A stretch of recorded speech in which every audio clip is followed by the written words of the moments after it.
Hello there. I'm just having a nice little play around today.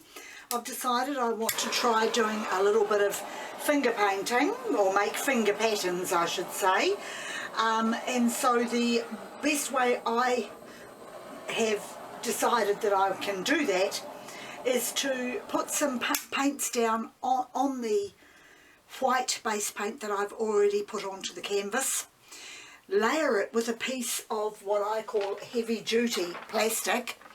I like to recycle, and this is a piece of plastic that was once part of a large sheet or plastic bag that covered a queen size mattress, and so I cut it up into strips and I'm using it in my art room for all sorts of things. But today I thought I'd put it over top of my painting creation and then finger pattern and use various instruments over that to see what I can make before lifting the plastic from the paint. So I'll get started now.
Well, honestly, this is way beyond my expectations. I didn't expect to get something looking as pretty as what this did. It was just supposed to be finger massaging on the plastic to massage those colours in to the white. I honestly thought I was going to get more mud rather than blending. I've got some gorgeous blending going on here.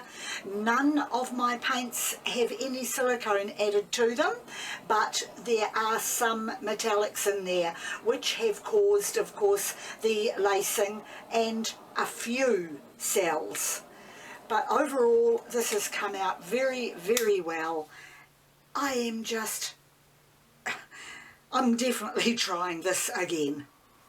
Right, I'm going to bring it up closer to the light for you to see now. I'm sorry I cannot list off all the colours that I used. They were just leftovers. When I have small amounts of leftovers now, quite often I will put them into those little squirt bottles because they're very handy for putting the paint out. But look at that, just gorgeous.